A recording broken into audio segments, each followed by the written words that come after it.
Welcome to Drama Review with Haiti Channel. After years of trauma, betrayal, and unforgettable moments, Yellowstone has finally come to a close. Is it just me? Or was this series finale one of the most highly anticipated TV events in recent memory? Millions of fans tuned in to see how the Dutton family saga would conclude. Now that it's over, let's unpack how Yellowstone wrapped up its story, the legacy it leaves behind, and what the future holds for the franchise. Prepare yourself for both the good and the bad. This will be a bumpy ride for sure. Let's start with the most obvious, but still striking moment: the sale of the iconic Yellowstone Ranch. For 5 seasons, the ranch has been the beating heart of the show, symbolizing tradition, power, and sacrifice. The decision to sell it to the reservation was both surprising and emotional. The removal of the Yellowstone banner marked the end of an era, and yes, I teared up a bit. Were you also upset to see the Yellowstone Ranch go? Let me know in the comments. On the bright side, seeing Thomas Rainwater's tears as the land finally returned to the Native Americans was a poignant moment. It felt like a dramatic yet fitting conclusion for a show that often wrestled with themes of land ownership, legacy, and justice. However, I couldn't help but wonder, did the Duttons truly trust Rainwater and the reservation enough to sell the ranch to them? Why was there so much animosity between them throughout the series, only for it to end like this? What was the point of all the battles, alliances, and betrayals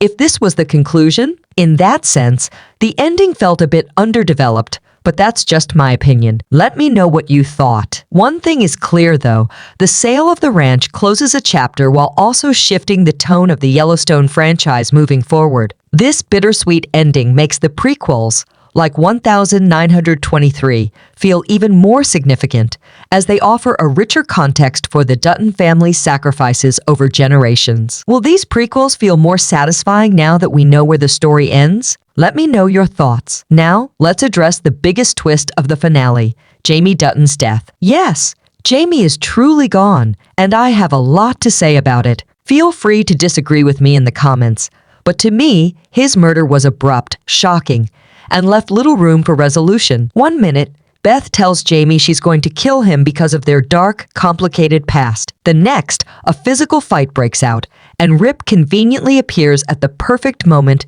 to end it all. Just like that, Jamie's arc comes to a close. For a character as divisive and layered as Jamie, this felt rushed. I hope many of you agree with me that Jamie deserved a more meaningful send-off, regardless of how you felt about him. He may not have been a fan favorite, but his internal struggles and fractured relationships with the Duttons brought much-needed complexity to the show. Did he deserve to die for sins like the teenage abortion decision or his father's assassination, a killing he didn't even order? Let me know your thoughts. While Jamie's death was dramatic, it left many loose ends. What will happen to his son? Will the baby boy have a future role in the Yellowstone franchise? Or was that plotline a dead end? And why didn't Beth do anything about Jamie's son? Seriously, how is that okay? I'm truly confused. Another character who felt sidelined in the finale and much of the season was Rip Wheeler. Once a towering figure of loyalty and strength, Rip seemed almost indifferent to Jamie Dutton's death and the fallout between Beth and Jamie. I know many of you were disappointed by how little screen time he had in these final episodes, especially given his deep connection to John and the ranch. Why didn't Rip have a revenge arc or a bigger reaction to John's death? Seriously, I kept waiting for him to take center stage, but there was nothing. Are you satisfied with Rip's part in this so-called revenge? Let me know what you think. Thankfully, Rip's story is far from over. He and Beth are confirmed to lead their own spin-off series, which will follow them as they start a new life on a brand new ranch. This spin-off is expected to act as a direct sequel to Yellowstone Season 5. Rip's limited presence in the finale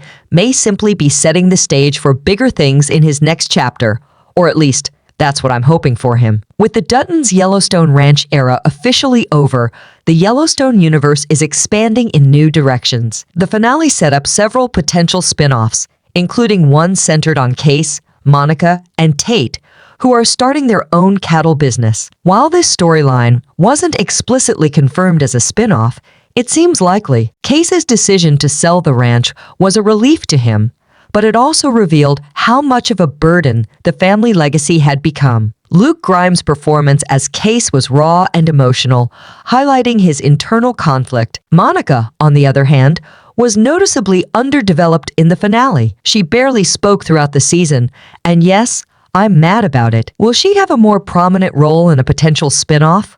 Or will her character arc remain unresolved? Time will tell. The finale also confirmed that Beth and Rip's story will continue in their own spin-off, where they'll start fresh on a new ranch far from Montana. While their storyline wrapped up somewhat hastily, one minute they're committing murder, the next they're moving, it sets up an intriguing premise for the next chapter. Carter will be joining them on their journey, which is amazing because I really like the actor. However, with Jamie's death looming over them and the detective promising to stay in touch with Beth, it's clear that trouble may follow them to their new home. What do you think will happen in Beth and Rip's spin-off? Will you be watching it? I'd love to hear your thoughts. As the dust settles on the finale, it's clear that Yellowstone has cemented its place as a modern television classic. Over the course of 5 seasons, the show captivated millions with its epic storytelling, complex characters, and stunning portrayal of the American West. For me,